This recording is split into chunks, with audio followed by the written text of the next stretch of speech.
This video is powered by the pros at Pascal Air Plumbing and Electric. Arkansas owned, Arkansas operated. GoPascal.com. I already like our next guest. Now look at his Twitter bio here. He's the voice of the BYU Cougars, handles football, men's basketball, baseball, and women's soccer. Greg Wrubel joining us. And Greg, we've never met, but I'm already a big fan because your profile bio here says jinxes are not a thing. And as a play-by-play announcer myself for Arkansas baseball and a few other things, I've been fighting that battle for a long time. So it's good to have somebody who's simpatico on me with this. How are you today? I am well, Phil. Pleasure to be with you. You got it. So what's the excitement level in Provo seems to be off the charts for this game. You got a whiteout. The place is totally sold out. And it's just the second SEC team ever to visit Provo to take on BYU. So, I mean, explain what the excitement level is around Provo, and is it any different from any other game that BYU plays? Yeah, SEC games are a rarity. And Kalani Sitake, since he's been the head coach, had 4 of them. BYU's had 14 all-time. If you include current members, we're talking about just current members of the SEC, BYU has a 7-7 record all-time against current members of the SEC. But again, most of those are away or neutral games. It's rare the SEC comes to Provo, as you noted. And so to have the Razorbacks at LaVell Edwards Stadium is a big deal, and is sold out, and is a whiteout, and it's a Saturday afternoon major network game. And so, yeah, it's a big deal. I think a little bit of the edge may have been taken off with the setback to Notre Dame this past Saturday in Las Vegas. But, the Cougars' goals have modified as a result. I think as long as you're an independent with one loss and a good schedule, you can kind of consider yourself in the potential mix for the New Year's Six conversation. But as soon as you get that second loss, it kind of takes you out of that. And so now you're talking about getting to your 6 wins and getting to your 10 wins. 6 wins get you to a bowl game, and double-digit wins is kind of the standard I think BYU would like to be at as an FBS independent. They've been there the last couple of years, and that's still in the mix, sitting at 4-2 right now. But the Arkansas game is kind of a linchpin game.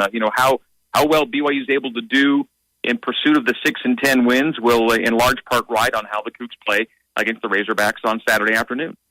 A lot of times when an SEC team steps out of the conference to play anyone else, we'll always hear some of these same things. You don't see the same size. You don't see the same speed outside the SEC. But I'm looking at the roster here for BYU. You guys have a huge offensive line. You've got big running backs. You got tall wide receivers.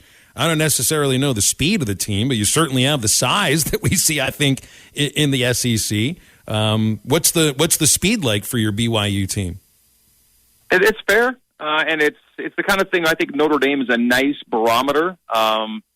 Notre Dame it's a P5 level program in its own right, and I think BYU physically was a match for Notre Dame last Saturday. They fell behind by 19 points, made it a 5-point game in the fourth quarter, had the ball and a chance to take a lead before a late third down drop. So BYU was right there with Notre Dame. Now, they didn't play a great game by any stretch. I mean, Notre Dame had every reason to expect to win that game when you look at the final numbers, yet BYU was right there. And again, I think physically it wasn't really an issue, and speed wasn't necessarily the issue.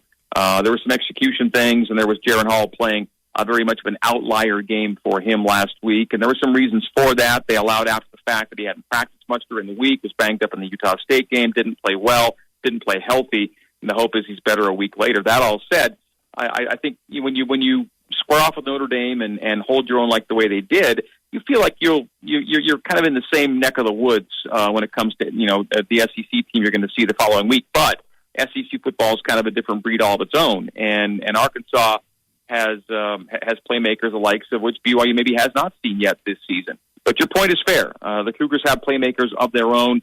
I don't know that they're going to win. A matchup of 40-yard dashes on the edge with every player they're going to see on Saturday. But they're good enough and they're fast enough to be a solid offense. I think they're waiting to refine some things, looking to sharpen some things, be better in the red zone. Certainly, it'd be nice to have a full arsenal of offensive weapons, which they haven't had yet.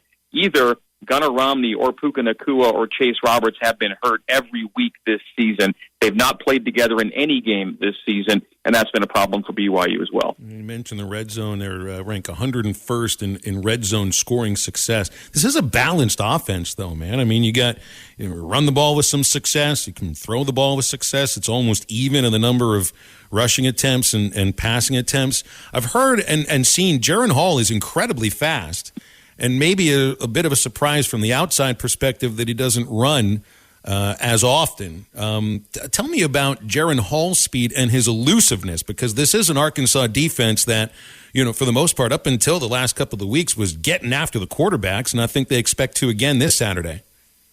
Well, in 2019, when he was a starter in place of Zach Wilson, and then in 2021, when he was the full-time starter after Zach Wilson left BYU, Jaren Hall was a playmaker and a game-breaker with his legs. That was where he stood apart because of how well he ran, how frequently he ran, and how many big yardage runs he broke.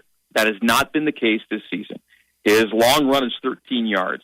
He has 64 net rushing yards through 6 games, an average of 1.9 yards per carry, factoring in sacks and tackles for loss. But the long run of 13 is the I'm not going to call it a red flag number, but it's the eyebrow raiser, because he is a game-breaking talent. And I have to think because of how 2019 and 2021 went for him from a health standpoint.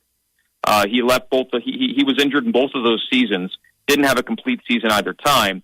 And I say complete season in 2019, he was the backup. Zach came in due to injury, but he was knocked out after a couple games. So in both 2019 and 2021, injuries took him out of the mix, and they really kind of had to manage him when he came back. And this year, even though he's already been banged up, I feel like they've had a little bit more of a rein on him to make sure he can be as protected as possible as a passer, because that's where he's made great strides in his game and is truly a dual threat. Yet, here we are talking again about an injury to Jaren Hall.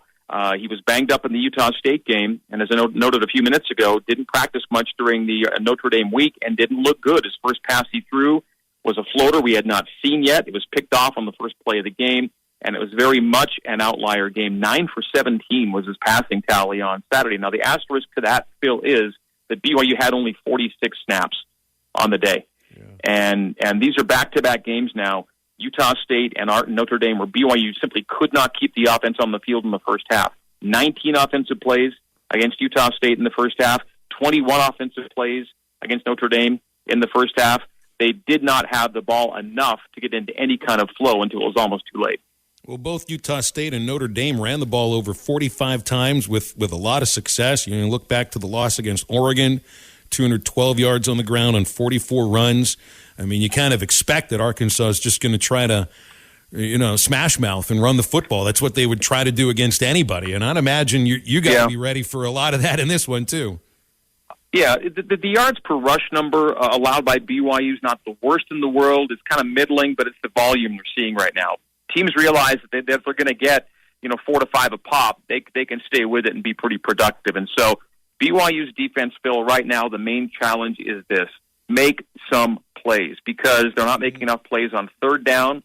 The third down defense rank is very low. They're not taking the ball away enough. They're 106th in turnovers gained.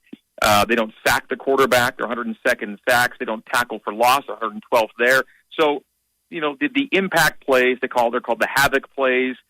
The plays that disrupt an opposing offense have not been there for BYU. That's the thing. The defense is spending far too much time on the field for just lack of a play being made. BYU will essentially force you to take a lot of time, make a long drive, go 10, 11, 12 plays, and hope that you can't be successful on enough of them to score. That's kind of where BYU's been right now. You take a look at Notre Dame last week. They had 4 consecutive drives of double-digit plays between 5 and 7 minutes of duration. And they didn't score on all of them. And I think that's what BYU's been kind of gambling on, is that teams can't necessarily keep it going long enough down the field to score. But that is a risky strategy because of the lack of plays made on the defensive end. What do you think the move to the Big 12 does for I would ask for the athletic department overall, but specifically for football? I mean, this feels like it's about maybe getting a little bit more of the television money, access to the college football playoff when it expands too. But what does this do for BYU football? For years, came out of the WAC. You've been successful as an independent program, and I know that's led to games in a lot of places where you wouldn't have never played before, and it's got to be a pretty interesting decade of independent football. But now moving into a league and moving in with 3 other newcomers at the same time, what do you think this does for BYU football? Well, from the WAC to the Mountain West to 12 years of independence, BYU found success in each of those phases. And there aren't too many programs, Phil, that could, embark on a 12-year journey of independence and do so relatively successfully. Still pick up double-digit win seasons, have a contract with ESPN to make sure that you're still exposed and shown to enough people. And so I think, for all intents and purposes, it was a successful journey of independence, but ultimately the end objective had to be to get into a P5 conference, and that has now finally happened. And so it's a huge validation, a justification, a reward for not just the recent work of the last 12 years, but going back to the days of LaVelle Edwards when he made BYU football a name and a brand name and a program so that ESPN had interest in it when they went independent. And so this is kind of in a long way, in some ways, the culmination of a long road. Yet in other ways and more important ways, the journey is just now beginning because the stakes are raised. And BYU was fine fiscally. I mean, they were doing okay financially as an independent. This move wasn't entirely about financial solvency because BYU was a solvent program. But the stakes are now raised and the resources become more plentiful. And the commitments have already been increased from BYU to its coaching staffs in football and basketball primarily, but others. They really want to hit the ground running. They don't want to come limping into P5 life and limping into the Big 12. Does it get harder to get to the NCAA tournament in the Big 12?